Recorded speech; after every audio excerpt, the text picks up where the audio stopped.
Greetings and welcome in. It's Bettor's Last Stand, show number 147, coming to you from the Pine Room Watchdog studio in downtown Wheeling, getting you ready for a fabulous night of football action right here on the Watchdog Network. Wheeling Park heads up to Butler, Pennsylvania, and John Marshall returns home after a 3-game road trip as they host Brook this evening here on the Watchdog Network. And check those 2 games out on WKKX and WVOY. JM on WVOY, Wheeling Park on WKKX, and streaming at watchdognetwork.com. Full football weekend for you. The Mountaineers in action on Saturday at UCF. And then on Sunday, it's the Cleveland Browns against the Miami Dolphins. A 1 o'clock kick on that one. Can hear all those games right here on the Watchdog Network throughout the weekend. Fabulous Football Friday continues on here. We get the pregame show following us. And then we'll get you out to your game, Wheeling Park and John Marshall, both in action tonight. But first, let's recap what we got going on here on the Watchdog Network and Bettor's Last Stand here today. And let's tell you about last week. And last week, it wasn't fabulous. It wasn't terrible. We broke about even. We were up about a half a unit. So it's better than being down a half a unit. Not our best. But we didn't give out a whole lot of plays last week. There was a lot of things that weren't in service. We didn't have any soccer. There wasn't a lot of hockey to be given other than the futures that we gave out. So we'll have more stuff down the pike. Soccer is back, so we're going to go through the Major League Baseball card and what's going on in the playoffs. We're going to talk a little NHL. We're going to talk some racing, of course, as always, with NASCAR and F1 in action, both in the United States this week. Soccer, Premier League is back. Championship is back. League One is back, although League 1 and 2 did play some games last week. But we're back, full soccer card for the weekend. Good stuff there. Of course, we got college football and pro football to discuss as well. So let's not waste any more time. And again, thanks to Gumby's and Jill's Gentlemen's Club for sponsoring us today on Football Fridays here on the Watchdog Network. Hard to believe we're already into week 8 and 9. It's just nuts. Duggar's Saucy Spread Challenge already in week number 8. So incredible stuff. This is the fastest time of the year, no question about it. Let's not waste any time. Let's recap what we did. College football last week here on Bettor's Last Stand. We were 13-8. Was our best week so far this year. We are now 67-3 on the season, so just about 51%-ish there. Not where we need to be yet, but we're getting there. About 5% gain from last week.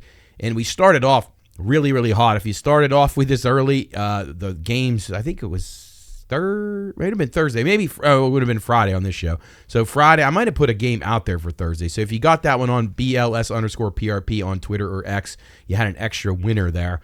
But we started out, I think, like 7-0. So we were red hot. Kind of had some bad luck late on. Depends on what you got the number at on a few of the games. Like we had the Iowa-Wisconsin game under. If you got what it closed at 37.5, then you were good. But if you got the 36.5, which is what I gave out, I ended up betting it again at the 37.5, so I kind of scratched out there. But yeah, so if you got to get the best of these numbers, there was a lot of games that came down to it. The LSU game, South Carolina, that game was like decided by a point. So that was another one that we just missed on. So anyway, 13-8, we'll take it. It's better than what we had been doing, that's for sure. 11-10 in the NFL, 38-41-1 on the season, 47%. We've got to get that better, no doubt. And then NASCAR, that's our one. I'll just get right to it. It's a bad beat in a way, and it was probably a mistake by the driver. But William Byron, if you watched the race at Las Vegas, we gave him out last week. We said we really liked him. We thought this was a track that he could win at, and that he really needed to win this because his next 2 tracks, not that he's not good at it, but Talladega, anything goes. Martinsville, little tricky to get into the final for the playoffs. Well, William Byron had the best car on the track. It wasn't even close. He was better than Kyle Larson. He was better than any of the other guys that were up there, Briscoe and some of the other guys that led early in that race. And inexplicably, after a sequence of pit stops, you had a situation where I don't know what happened. I don't know if William Byron's spotter gave him bad info. I don't know if he wasn't paying attention. I don't know if his tire was going down. Tires were an issue for sure. But he smashed right into the back of Ty Dillon. I mean, and going in like maximum speed. I don't know if he thought Ty Dillon was going to get out of his way. Something was amiss there. I don't know what it was. If you saw the replay, if you were as frustrated as me, because it was just an inexcusable situation. I don't know who was at fault, But it was inexcusable to happen out there. He had the best car by far. I'd have been stunned if he didn't win the race. He led 55 laps, and he was just dominant. Briscoe led 57, and Kyle Larson, I believe, in 129. And we'll recap it here in a few minutes. The guy that won, of course, Denny Hamlin, he didn't really do anything to deserve to win that race. But anyway, very frustrating result for us there. I would have said 95% sure William Byron was going to win that race. So we missed out on a nice 10-1 ticket there. Soccer, 34-14-4 over the last month. 65% will be back at it this week with the EPL cranking back up. All right, let's talk a little baseball here. American League and National League Championship Series both going on right now. Both road teams look fantastic. 2-0 leads for both of them as they go back home. Favorites so far, 19-14. Unders, 18-14-1 so far through the playoffs. Road teams, 4-0 in the Championship Series. How about this one? Teams who win the first 2 games on the road in a best-of-7 series in Major League Baseball all-time, 25-3. And I believe I heard that the last team that lost 2 on the road or at home and came back and won was the Yankees the year that they were down 2-0 in the World Series to the Braves and came back and won 4 straight against them. So I'm not certain that Toronto or Milwaukee, we said it all along, we didn't believe in those teams. They were not teams that we touted at all. And I'm not going to sit here and pretend that I was all over the Dodgers all year, but we never counted them out. We never counted out Seattle. We have the AL West ticket to win it all. We've had several bets on Seattle, several exacta bets on Seattle. We've been in on Seattle for quite a while, but we were never in on Toronto. And we were absolutely never in on Milwaukee. And I'm not taking anything away from either one of those teams. They both had very good seasons. But I knew when it came down to it that Milwaukee was not going to hit. They don't have natural, pure hitters in their lineup. Churio, the leadoff hitter, is very, very good. No doubt about it. And they have some good players. I'm not saying that. But their pitching is just so-so. And they don't really have a guy that can carry them through a series like even Seattle has with a couple of massive bats. And even to an extent, Toronto. But I just never believed in Milwaukee. Like they're a great regular season team. They beat a lot of teams. They were 6-0 against the Dodgers in the regular season. We'll throw all that out now because they don't have anybody that can get a big hit, and it showed again as they get the leadoff home run of the game and never score again. Obviously the Dodgers very, very formidable with the lineup that they have, but it wasn't like the Dodgers were smashing the ball. It was the pitching so far with Snell and Yamamoto fantastic. But at the end of the day, you knew Milwaukee couldn't hit, so that's why I never recommended them in any bets. Same with Toronto. I just didn't trust them. They were good enough to beat the Yankees, who were frauds anyway, but they're not good enough to beat Seattle and some of these other teams. And I seriously do believe that if the Red Sox would have been able to run the bases in that Game 5 against Game 2 against the Yankees, they would have won that series. They would have beat Toronto, and they would be giving Seattle a much better series. It probably would go 7 games. Just frustrating. The Red Sox really let the Yankees off the hook, and they really let the Blue Jays off the hook as well. And I do think they would have been very live here in the American League. But that's neither here nor there. 25-3 teams who win the first 2 games on the road. That's going to be very tough to get over. NHL-wise, we gave out the NHL futures last week on the show. You can check those out. BLS_PRP off to a pretty good start in most of those, but it's very, very early. Hurricanes, we told you, they're going to roll through that Metropolitan Division. They're 3-0 already. And they're just going to be better than most of the teams in there night in, night out. There's just no real good team in the Metropolitan Division other than Carolina who will fold in the playoffs like they always do.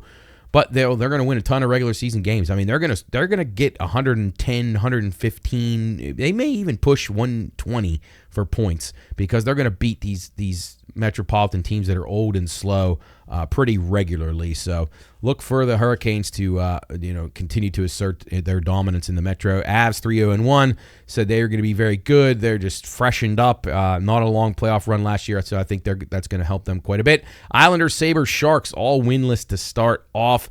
Not surprised at all by the Islanders. Not surprised at all by the Sharks. Sabres a touch, but still very early.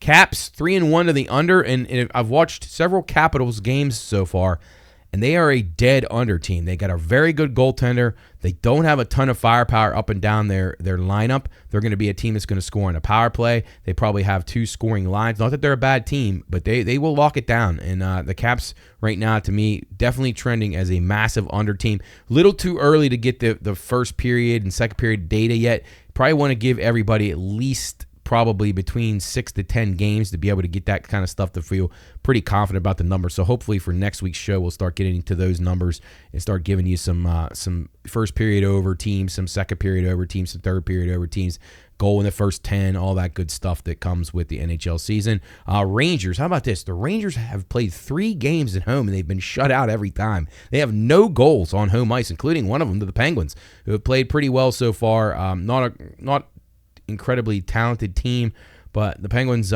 seem to be a little fresher, a little faster, and we'll see how long that lasts. It could be short-lived. I don't know, as they're out west right now. Switching back over to racing here, as we talked about, we'll touch on NASCAR here momentarily, but the F1 boys back in action this week as they will head to the Circuit of the Americas here in the United States in Austin, Texas, and you have Max Verstappen. How about this? He's back as the favorite here. George Russell won the last race that we were at in Marina Bay, and then Baku, and it was Max Verstappen, and then Monza, Max Verstappen. So you had Verstappen, and Russell. So it's been a while. It's been since late August since the McLarens won a race. So they're going to win the Constructors' Championship. They're going to win the driver title. But Lando Norris, Oscar Piastri, a little bit of a bump right here. You're starting to see that Red Bull has figured it out, and so has Ferrari, or Mercedes, rather.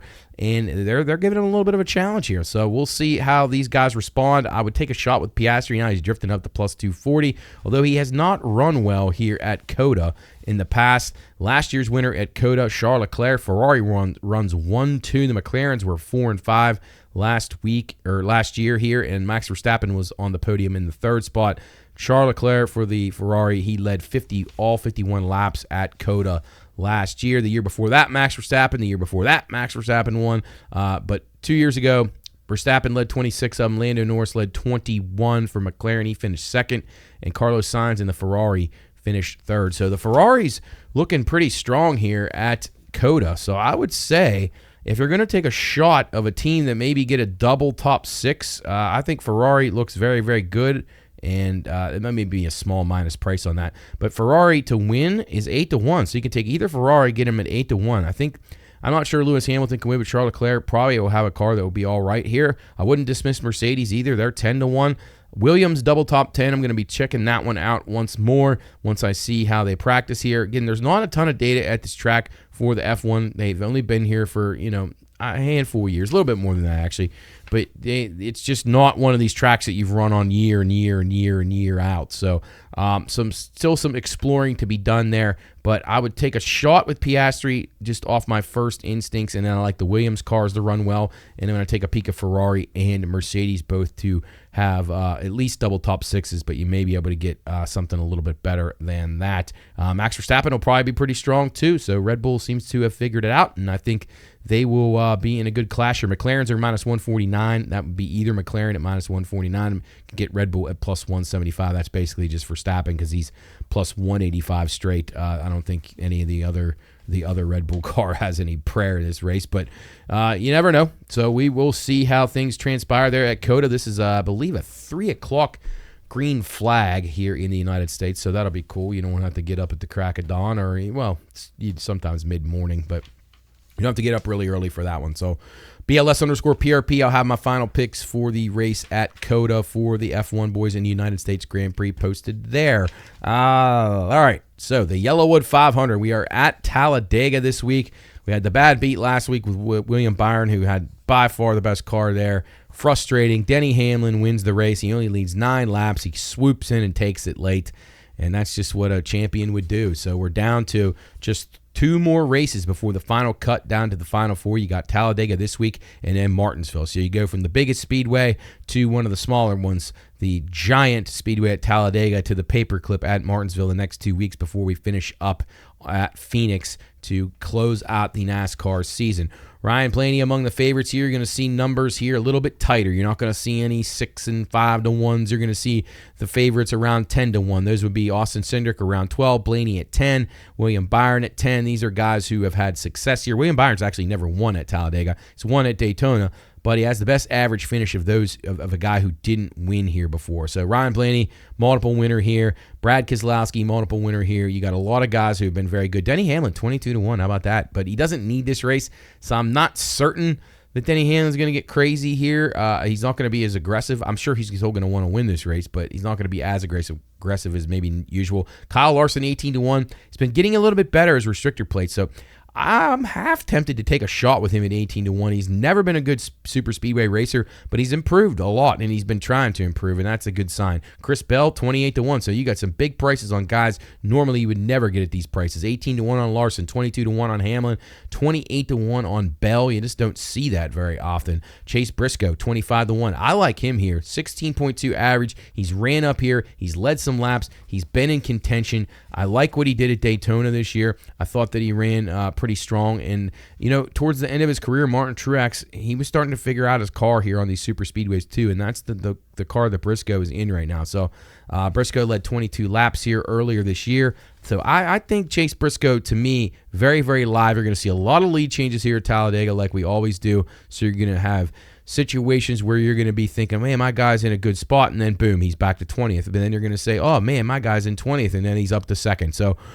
don't get too high or too low here at Talladega. Things can change in a hurry. And you have guys that normally you wouldn't play that will have a very, very reasonable shot at a top 10, a top 5, and even to win this race. Chris Buescher, he's not one of those guys. He could win anytime. 25 to 1 on him. We'll absolutely be using him. RFK car is very strong here at Talladega. Brad Keselowski, 18 to 1. He will be using the other RFK car, Ryan Preece, 25 to 1. Can't use Austin Cindric at 12 to 1. He won the race earlier this year, and he's a great restrictor plate racer. He's won Talladega, he's won at Daytona, but I can't play him at 12 to 1. Just no chance, and he's not had a very good run of luck lately. Ricky Stenhouse, 22 to 1, winner here twice, winner at Daytona as well. So Ricky Stenhouse very live at 22 to 1. Hopefully he can find a little better price on that. You might be able to find a 30 out there if you really hunt. Ty Dillon, 66 to 1. He will contend here. A lot of people would say, oh, Ty Dillon, he's terrible, he can't win.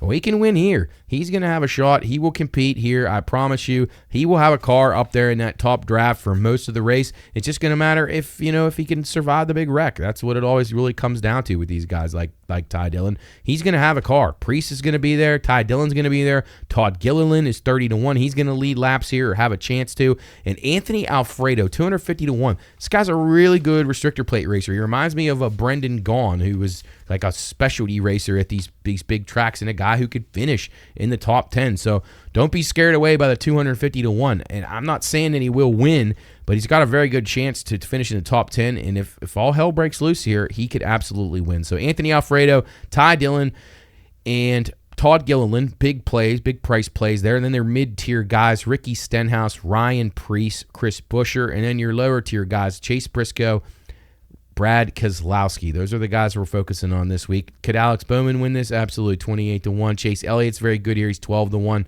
Ross Chastain, 28 to 1. You can't ever dismiss Joey Logano. He's in the mix at 10 to 1. A little short on the price on that one, so won't play them. But that's why I haven't played some of the very, very top guys. It's just because the prices just aren't good enough. But those are the guys we're going to go with here in the YellaWood 500 at Talladega on Sunday afternoon. Should be a very, very exciting race. It's right up against those NFL games, which I would prefer to watch the race anytime. Much more entertaining than anything you're going to see NFL-wise. Back to the baseball. I forgot to mention this part, but as of today, when the show is being taped, Dodgers were minus 175 to win the World Series, followed by the Mariners at plus 180, Milwaukee at 14 to 1, and the Blue Jays at 16 to 1. Now, I would tend to think those two should be flipped. I think it'll be harder for Milwaukee to come back than it would be Toronto, because Seattle's bats could go cold too, because they have many times. Looking ahead at World Series MVP, I think is pretty intriguing. You got some guys who are just built for this. If the Dodgers were to sweep and Blake Snell were to pitch game 1 and say it went 7 and he pitched 1, 4, and 7 or something and he won them all, He's live at 20-1. I think Randy Arozarena is a great bet. He's a big-time player. 30-1 you can find on him. You can find Eugenio Suarez at 40-1. Doubt he'll hit enough to be able to do that. He's going to have to hit a lot of bombs in this series to probably have really a realistic chance at that. But Teoscar Hernandez, another guy, we backed him in Home Run Derby. This guy's a clutch player. He can hit. He can hit in the big spots. 16-1. You can get Mookie Betts is 16-1, which I think is very good because he fields well. Max Muncy's around 40-1. So those are some guys you want to zero in on, but I definitely wouldn't leave Arozarena off your tickets. And Cal Raleigh's obviously going to get a ton of play, and as will Ohtani. But Ohtani's been awful lately at the plate. Now that can turn around very quickly, but him being 3-1, no thank you. I will stay away from that. Toronto and Seattle in action. They will play, I believe, Wednesday, Thursday, potentially Friday.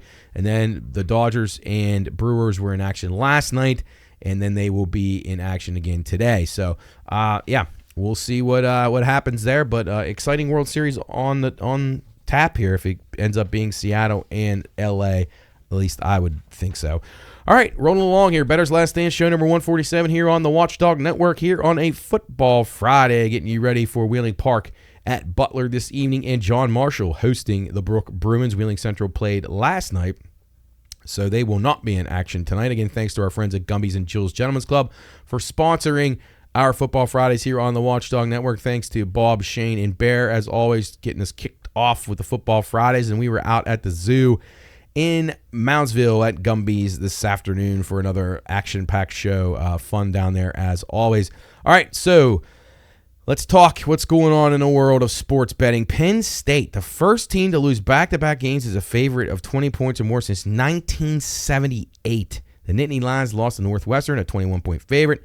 Then they were a 25-point favorite against UCLA the week before that. James Franklin, of course, out at Penn State with that $49 million buyout, which I didn't realize. I'd learned something new, which you should try to learn something new. It's impossible. If you go out seeking to learn something new every day, you will learn something new every day. And I learned that these the sporting goods people, apparel people, Adidas, actually, ironically, I have an Adidas thing on right now, they paid the majority of his buyout. I didn't know that was even a thing. Like, I didn't know you could do that. So that's a whole new kettle of fish there. Now you're going to have these sporting goods manufacturers buying out contracts. That changes a lot of things. You're going to see these guys that maybe they would hold on to another year, they're going to be gone because they're not wasting any time. And if Adidas is going to throw 40 of the $49 million at you, you're going to make the move. So I did not know you could do that, but then again, I don't know why you couldn't because there's no rules in the NCAA anyway. So anyway, best of luck, James Franklin. Maybe he'll be coaching in the Mountain East next year. Air Force, the only FBS football team that has gone over in every game this year. They're 6-0 to the over. Let's recap last week's ticket counts here. How about these numbers? So, highest ticket counts from week number 7 in college football. We had 94% on Ole Miss. Now, this is a game I felt very strongly about, and I told you why. Ole Miss plays Georgia this week. They just got off a win against LSU. There was no chance they were coming out with maximum focus for Washington State at home. They're laying 32.5, 33, 34. And I saw professional people that you pay for picks give out Ole Miss. That to me is just that's just a I don't know what the term is, malpractice almost to an extent. You're taking somebody's money and giving them that as their bet. Well, we gave you out right here on Bettor's Last Stand for at no cost to you. We gave you out Washington State, and they almost won the game outright. They outplayed Ole Miss the entire game. So whenever I tell you something isn't a good spot for a team, I'm not saying that you have to go with me. You don't have to. But if you liked Ole Miss last week, maybe you sat it out instead of playing Washington State. Maybe you said, I can't play Washington State. But maybe you at least didn't bet on Ole Miss because it was an awful spot. I mean, LSU, then you got Washington State smack dab in the middle, and then you play Georgia at Georgia. Which games are you going to be focused on? LSU and Georgia, of course. So they were lucky to escape with a victory. They didn't even come close to covering. They were never in contention to cover in that game at all. So 94% of the tickets were on Ole Miss last week. 92% on Louisiana Tech. We had Kennesaw. We gave that one out as well. Kennesaw wins the game outright. 92% on Penn State minus 22 against Northwestern. Lost outright. 92% on LSU minus 9 against South Carolina. We did have South Carolina here. LSU won by 10. laying 9. So they barely squeaked it out. 84% on Boise, minus 16 against New Mexico. That was a push, depending on the number. It hit on 16. If you had 16.5, you're no good. If you had New Mexico, but if you were laying at 17 with Boise, you were no good. 84% on Texas Tech, minus 14.5 against Kansas. I did have Kansas there. I thought Tech with a tough spot, because they got Arizona State coming up this week. But Texas Tech is really, really good. I will say the two teams that have impressed me the most this year, without question, were Indiana, who we were on last week, and on Texas Tech. They're the two biggest stock risers to me of any team that I've seen this year. Texas Tech is really good. Indiana is really, really good. So 84% on Texas Tech. They get home against Kansas. 84% on Houston against Oak State. That wasn't easy early, but they ended up pulling away. And then 80% on Maryland, catching 6.5 against Nebraska in a seesaw game. The Terps lose the game, but cover the spread. Highest ticket counts this week. Here's where you need to take notes. And again, BLS_PRP. You'll see the teams that we're fading. We're not necessarily, you don't straight fade these. You find other angles that you like about a certain side or team or total or whatever, and then you kind of apply this. So if I was going to like Duke already, which I do, and I saw 94% of the tickets are on Georgia Tech, I'm absolutely playing Duke, and that's what we will be doing this week. 94% on Georgia Tech plus 1.5 at Duke. I will be on the Blue Devils in that one. 92% on Oregon, going on the road at Rutgers after a tough loss at home against Indiana. Oregon comes all the way across, laying 17.5 against Rutgers. 92% of tickets on them. That's just amazing. 90% on USF, minus 21 against Florida Atlantic. I'll tell you about my thoughts on that game when we get to it. 88% on Buffalo, minus 17 at UMass. That seems like trouble to me. 88% on Temple, minus 11.5 at Charlotte. Now, Charlotte is atrocious, so I understand a little bit of that, but is Temple that good? 88% on Florida State, 18.5 at Stanford. Don't get that one at all. Florida State, not very good. 87% on Ole Miss, plus 7.5 at Georgia. That line looks bad. I know you think that. I know you're saying, how in the world can Georgia, who's not played well, be given 7.5 to Ole Miss, who's been awesome? How can that be? I'm on the dog. Well, beware of public dogs. 87% on Ole Miss right now, plus 7.5. So I'm just saying, tread lightly. 80% on Mississippi State, plus 9.5 against Florida at Florida. Another one, public dog. Dogs aren't bet by the public very often. So when you see ticket counts that are this high on dogs, be careful. 80% on Mississippi State. They're So to me, Florida's the play, even though I don't like Florida. Sometimes you got to grin and bear it with these and wait and let the public kind of dictate where your mind goes. 76% on USC, plus 9.5 against Notre Dame. Another public dog. So be careful. Ole Miss, Mississippi State, USC. I'll be stunned if all three of those teams cover. I would be more... I would probably think there's a better chance that they all don't cover than they all do cover. So probably 2 out of 3. Lopsided ticket counts in the NFL from week number 6. 81% on New England, minus 3. That was a winner. 80% on Indy, minus 6.5. A loser. 79% on the Lions, plus 2.5. A loser. 79% on Philadelphia, minus 7, a loser, an outright loser. 78% on Buffalo, minus 4.5, outright loser. 78% on Dallas, minus 3.5, outright loser. 72% on the Chargers, minus 4.5. They win by 1 or 2, but they did not cover. 71% on the Rams, minus 7.5 at Baltimore. So let's recap these NFL ones. You got 2 winners there in the high ticket count volume, and you have 1, 2, 3, 4, 5, 6 losers. 2 and 6 lopsided tickets there in the NFL. So take note of that, folks. Take note of that. Be aware of these trends in these numbers, because you do not want to be on the side of the masses. And that's not just in politics of the world, affairs, whatever it is. If you're lining up like a sheep and going with the people, all the people in a herd, it doesn't always turn out well for you. Lopsided ticket count so far, entering week 7 in the NFL, 87% on New England, minus 7.5, 82% on Philadelphia, again, minus 1.5, 70% on Carolina, minus 1.5, 75% on the Seahawks, minus 3.5, 72% on the Colts, plus 1.5. There's a dog that you got to be worried about. 71% on Green Bay, minus 6.5. Don't get the Green Bay stuff. They're like the new Cincinnati. NFL favorites so far this season, 60, 30, and 1 straight up. Dogs now take the lead on the year, 46-45 dogs against the spread, and then overs 47-44 to this point. Kansas City quarterback Patrick Mahomes now 2-1 at BetMGM to be the favorite for MVP. He's brought his team along here. They struggled, but they're well within, and I would say don't be shying away if you like Kansas City on futures, because they're going to be around in this mix here. There's not very many good teams, period, and the AFC's quite a mess right now. One Bettor wagered $250,000 on the Buffalo Bills to win the AFC East, one of those teams that everybody thought was going to be great. Not so good. They're at minus 250, so he laid $250,000 to win $100,000. Not looking great for him.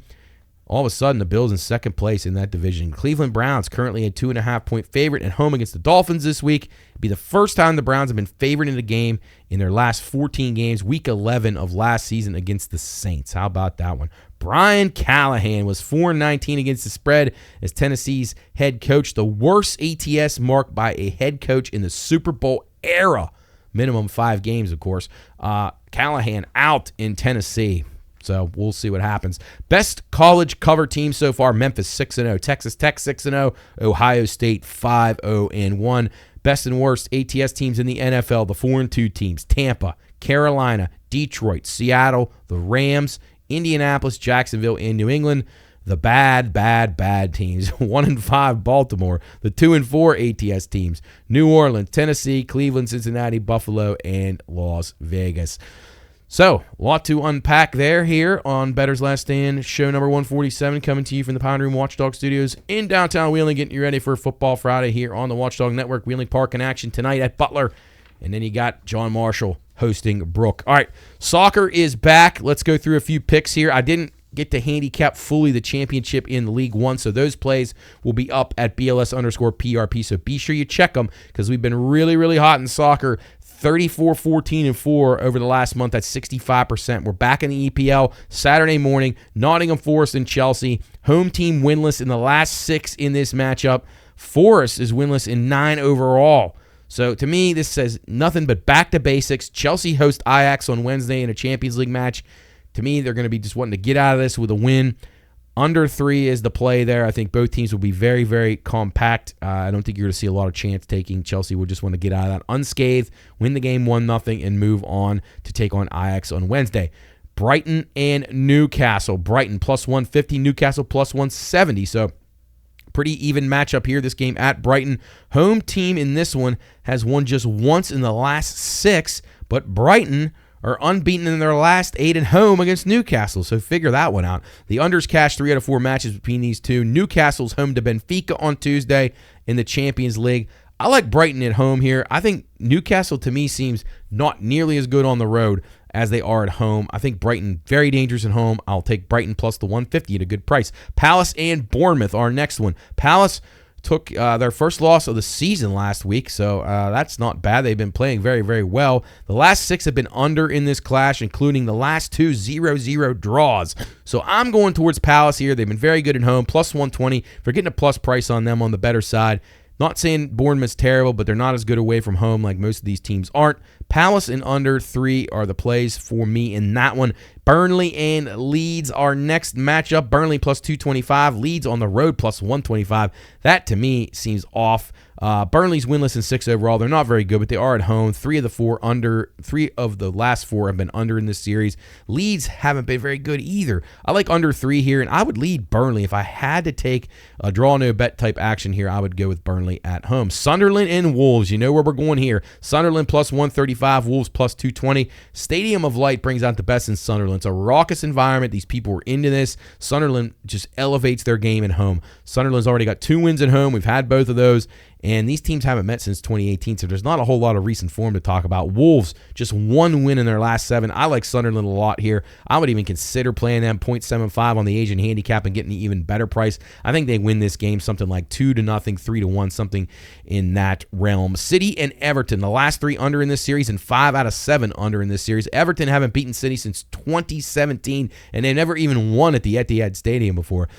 City have Villarreal next week in the Champions League. I lean City in this. They're better, but Everton's well managed, and I'm not laying 250 with City, so it'd be City on the handicap But I would probably just go with the under in this match, go under 3. I think that would be pretty safe. Everton will have a good defensive plan in order. Fulham and Arsenal, London derby here. Arsenal, they host Atletico in midweek, and Atletico is very good, so that could be something they have one eye on. Both teams have scored in the 8 of the last 10, so BTTS, 8 of the last 10. I like BTTS here. I usually like that a lot in the derbies because even the lesser team usually gets kind of excited. The last 4 we've seen BTTS between Fulham and Arsenal, so I think small chance. I give Fulham a small chance at home at plus 475, at least to get a draw, and I'm going to go BTTS, Fulham and Arsenal. Spurs and Aston Villa. It will be Spurs have points in 7 straight games, but they will be at Monaco on Wednesday, so maybe, again, an eye on something else, an eye on the prize in Europe. Villa have won 4 straight after a poor start, and they head to Holland this week as well in Europa action, as they will take on the go-ahead Eagles out of the Netherlands on Thursday. The home teams won the last 3 in the series. I like under 3 here. I think both teams be probably content with a draw, 1-1, and then get out of town and get ready for their European matches. Liverpool and Man United.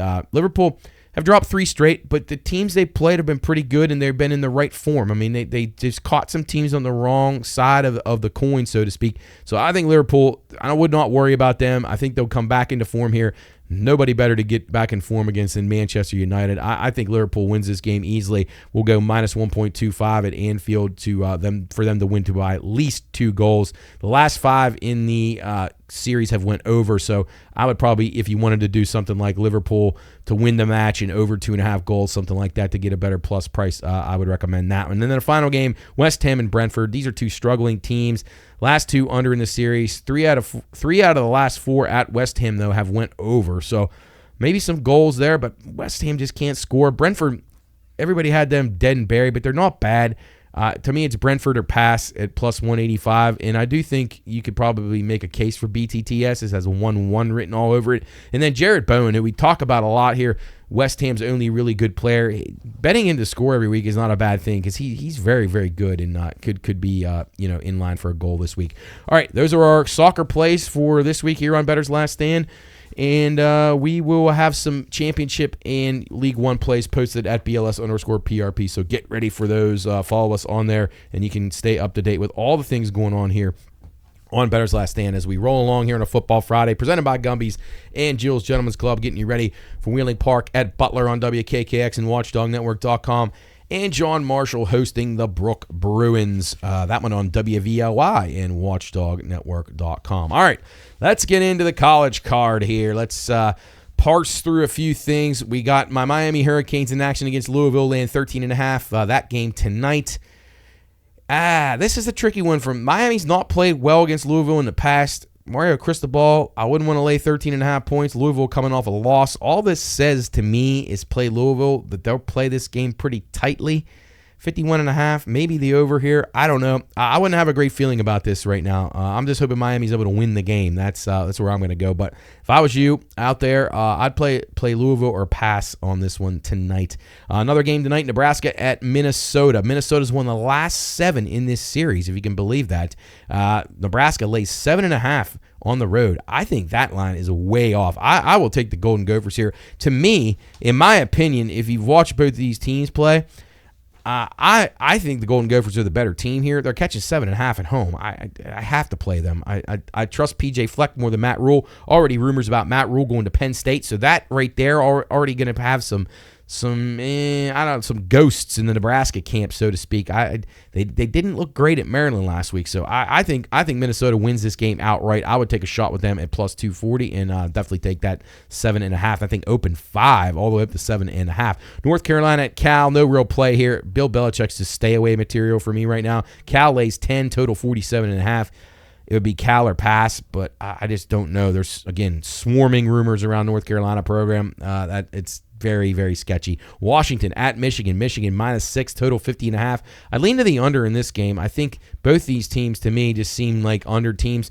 Neither one of them talented enough on offense, but both have decent defenses. UConn at BC. BC 1.5, total 58.5. BC ranking about the bottom of the barrel in just about everything in college football this year. They have been awful, and I don't think this is going to change this week. I would lean towards Connecticut here. I know that's like one one of those ones you hold your nose and you take that, because nobody in their right mind would want to play Connecticut in any regard. But I'll take a shot with them here, plus 1.5 or even money on the money line.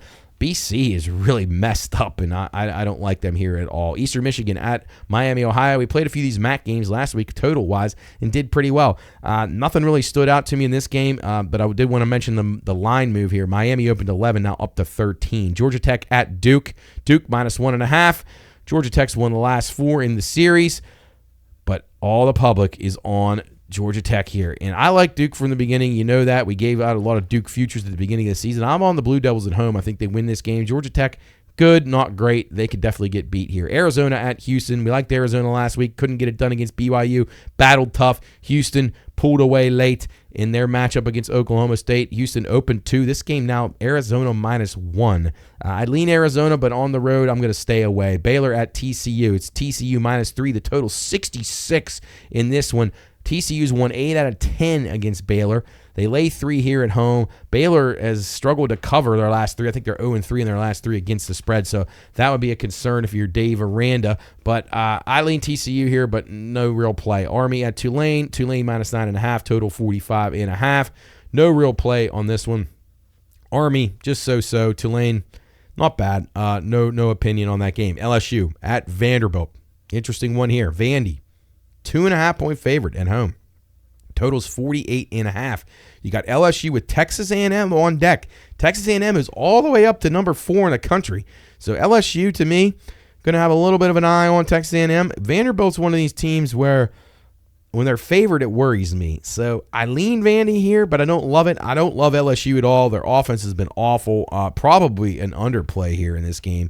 LSU, with Nussmeier being touted as a Heisman contender, they've been anything but impressive on offense. Oklahoma at South Carolina. Oklahoma off the big Red River loss to Texas. They lay 5.5 on the road here. Total 43. This thing opened 4.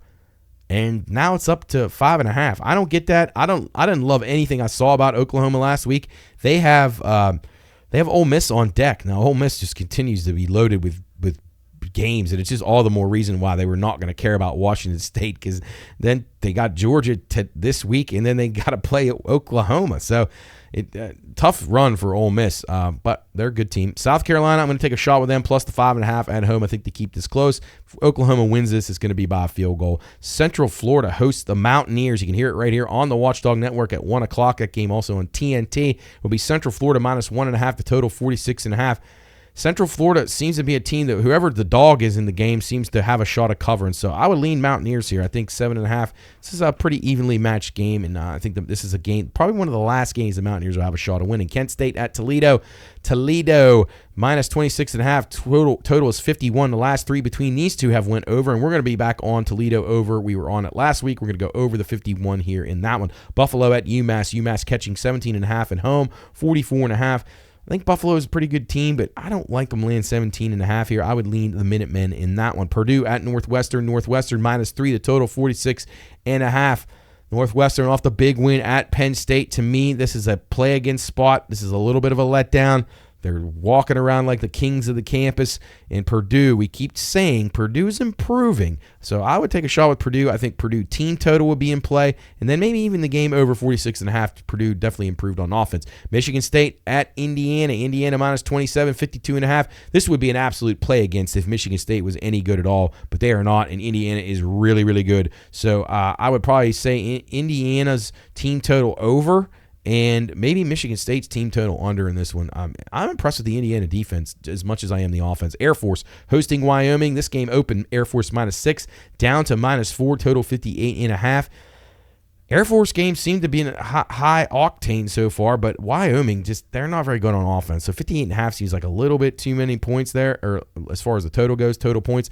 I would lean to the under in that game, but no real play. Texas A&M at Arkansas. Arkansas plus 7.5 at home, 61.5. A&M's got LSU on deck. Arkansas has lost 4 in a row. They fired their coach. I don't know. This says play against A&M. This is a look-ahead spot if there ever was one. So it's Arkansas or pass for me on that one. UNLV at Boise. Boise minus 10 now up to minus 12. 62.5 is the total there. I can't trust Boise, and UNLV's kind of scrappy. So UNLV are pass, and then probably over 62.5 in that one. Ole Miss at Georgia. 5 out of the last 7 in this series have went under. Georgia looking for revenge. They lay 7.5 at home here, 54.5 the total. I know people are going to say, no way they can be laying that many. It would be Georgia or pass for me, maybe the under. Should be a pretty close game. I know Georgia's going to want some revenge, but whenever you think 7.5 is too many points to be given to a team and you like the dog, a lot of times the favorite will be live in that one. Northern Illinois at Ohio. Ohio was open -13, now down to 11. 6 of the last 9 under in this one. We'll be going under with the Bobcats and the Huskies there in MAC action. Ohio State at Wisconsin. Ohio State -26. The total 40.5. It's an NFL total there. Wisconsin team total seems to me the best play. If you find anything above 7.5, or maybe you find a 9.5, I would play it under. I don't see Wisconsin scoring more than one single solitary set of points, whether it's a field goal or possibly a touchdown, maybe a backdoor. But Ohio State's won at least 10 in a row against Wisconsin when I researched it. I didn't even go back. I just saw they won the last 10, and it might have been more than that. But they're so much better than Wisconsin. Luke Fickell going to be out there quickly. Texas Tech at Arizona. Texas Tech laying 9.5 on the road, total 51.5. Arizona State without their quarterback. This is a tricky spot. Arizona State would be very live here if they had him. I'm not sure he's been totally ruled out yet, but I saw a little bit of a move actually towards this where Arizona State and the total went up, and Arizona State actually went down a little to like 8 at one point, but it went back up. So maybe there's some potential that he could play, but I'm not certain about that. Memphis at UAB. Memphis -21.5, total 63.5. Memphis plays USF next week. Maybe a look-ahead spot there. I'm not laying 21.5 on the road, I can tell you that. Mississippi State at Florida. This is one I said the public is on Mississippi State. They're catching 9.5. The total's 51.5. There's no chance in the world I'm getting those points with Mississippi State. I don't like Florida at all, but I will take them in this situation minus the 9.5. Washington State at Virginia. Virginia -17, total 56.5. Back-to-back massive wins for the Cavaliers over Florida State and Louisville. Florida State, not very good. Louisville, we'll see. Not bad. Washington State, to me, was a lot better than what they showed previously. They played Ole Miss pretty good last week. Now, it was a bad spot for Ole Miss. I would lean with the Cougs again, here back out on the East Coast, plus the 17, they weren't really on the East Coast, but they were in the Eastern time zone last week. So plus 17, I'd lean their way. Oregon at Rutgers. Oregon, a bad spot for them. They travel to Rutgers, -17 on the road, 60.5 is the total. I kind of like the over here. I think there'll be some points in this game, and I would lean Rutgers. Rutgers has had a knack of knocking off big favorites at their home field in Piscataway, so I would give Rutgers a shot here, and Oregon maybe licking their wounds after a tough game against Indiana last week. Maryland at UCLA. UCLA -3.5 all of a sudden. UCLA favored again. 52 is the total. I don't get it. Maryland's lost 2 straight games by a combined 7 points. I like the Terps here. I think they go on the road and win this. I think the UCLA talk has been good, and they've got their program back to respectability, which we bet their win total over, so we're happy about that. But I think Maryland gets the job done here and keeps this one very close and maybe wins the game. Penn State at Iowa. Iowa -3, 39.5. Franklin at Penn State. Turmoil there. Transfer portal heating up for the Nittany Lions. They are a mess. No Drew Aller. I got to take Iowa here. Penn State is an absolute disaster. I've never seen a team fall from grace so quickly. We cannot play them here, so we'll go Iowa -3 at home in Iowa City. Texas at Kentucky. That's a weird matchup. Texas -12.5, 42.5. They're coming off the win against Oklahoma. Massive letdown spot here for Texas Tech. Kentucky off a bye. Now, they've lost 2 straight going into the bye, but I like the Wildcats here. I think they keep it close. I think they frustrate Arch. And, Kentucky, one thing about them, they play defense. So we'll see what they can do here. We'll take Kentucky plus 12.5. Tennessee at Alabama. Who's going to smoke the cigars in this one? Alabama -8, total 58.5. Bama gets the nice win last week. They're on a roll. Tennessee was off. 6 out of the last 10 over in this matchup. Alabama's won 8 of 10 straight up. Tennessee did get them last year. So I leaned Bama in this game, and I leaned to the over. I think points could be, at a premium. I think, not really at a premium, at maximum, I guess we would say. There could be a lot of points in this game, I would say. USC at Notre Dame. Going to be a lot of points in this game. The total 61.5. The Irish lay 9 at home in South Bend. USC, great performance last week. I'm not sure they're good enough to go on the road here and win this game. I'm still not sold on Notre Dame. USC's lost 6 of 7 to Notre Dame. 7-3 to the over in this series. Got to be on the over 61.5. I think there'll be points. I think USC can put some points up, and I know Notre Dame can. They didn't play very well last week. It might have been touch of a look-ahead spot from Notre Dame last week. That was very noticeable, so they were looking forward to this game, and I missed that. Florida Atlantic at South Florida. South Florida at Memphis next week. They lay 21.5 here. The total, 73 points. Well, first of all, I think this is a really good under spot because I think South Florida will probably take the foot off the gas later in the game, and I think Florida Atlantic will be live here. 21.5. It's an in-state rival. I give them a shot to hang here. I'm going to go under 73 and take the Owls. Pitt at Syracuse. I love Syracuse in this game. Plus 11, total 54.5. Massive letdown spot for Pitt, who got a win last week against a crummy team that they think are good. I'm not sold on Pitt being back at all. They really had to struggle to survive that. Give me Syracuse at home. I think they win the game outright at plus 325. At least they're going to have a good chance. Missouri at Auburn. 1.5. Missouri lays on the road. 43.5. Missouri lost a tough one to Alabama. Auburn, a mess. They've lost 3 straight. They barely scored in any of those games. To me, Missouri, a much better team than Auburn, but will they lose 4 in a row? That's tricky. It's Missouri or pass. Utah at BYU, the Holy War. It'll be Utah minus 3.5 to total 49. Utah 7-3 ATS the last 10 against BYU.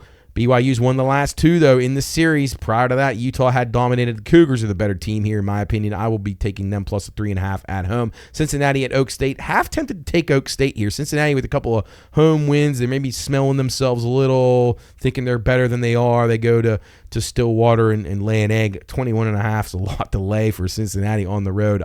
But if you want to take Oklahoma State, good luck. Florida State at Stanford. This one doesn't make any sense to me. Florida State laying 18.5. The public all over them. 53 is the total. I'll take the Cardinal at home plus the 18 points. A few other news and notes from the side of college football. Let's go through a few trends. Texas Tech. The Texas Tech-Arizona State game. The Sun Devils games. The Sun Devils are 9-2 in their last 11 ATS. And right now, Texas Tech on a 4-0 ATS run. Texas A&M and Arkansas. The Aggies have been favored in 15 straight games with the Razorbacks, and they've covered 5 of the last 7. They're up to 4th in the country, and they are right now they're on a 3-9 ATS slide though, so that's not very good. Auburn 1-4 ATS run. They've scored 9 points again. That's what I was alluding to a minute ago. They're not scoring at all. Central Michigan, 3-10 ATS run against BG. Not good there. Central Florida and West Virginia. This is interesting tidbit. The Knights, the last, however many games this is, 18 of the last 23 games. It was 23 games, duh. The underdog is covered. So that would say West Virginia, 18 out of 23 games that Central Florida featured in, the underdog has covered. Duke, 13-5 ATS at home. And they are 23-12 as a dog. So let's go Dukies. Michigan State, Spartans rank 106 in offense out of 136 teams.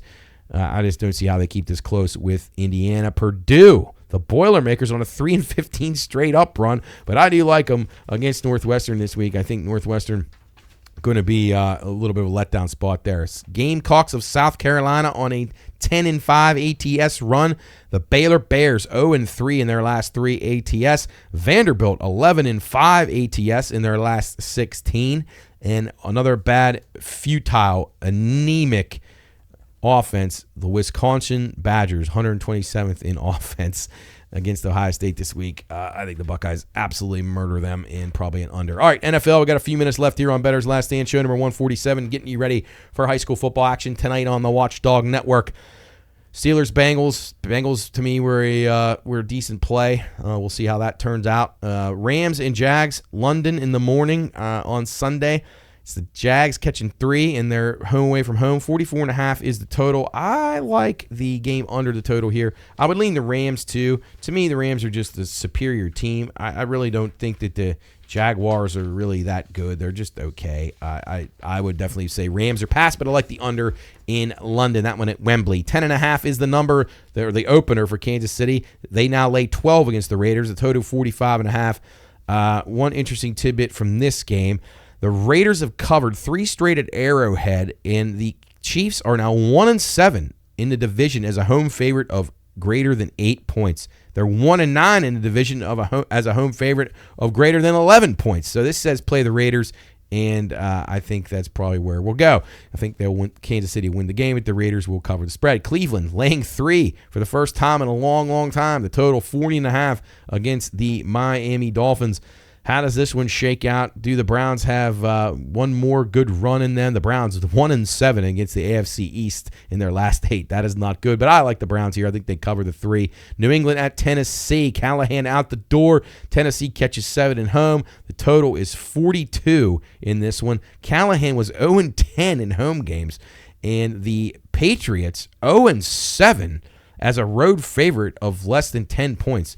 So something's got to give here. I would lean towards Tennessee. They get the little coach bump, and New England has not done well in these situations, laying this kind of a point total on the road. New Orleans at Chicago. It will be one other thing I like about that game. I like points in that game. I think there will be some scoring. I think Tennessee will open the offense up a little bit now that Callahan's gone and let Cam Ward throw the ball down the field a little bit more. So I think that will lead to an over here. New England has done a pretty good job scoring recently as well. So over 42. New Orleans at Chicago. Chicago red hot. 47.5 is the total. The Bears lay 5.5 at home. Can the Bears keep it up? I don't know. New Orleans 0-6 before playing Tampa Bay in their last 6, so that doesn't bode well. I did like this spot for New Orleans, but after looking at that, a little bit leery.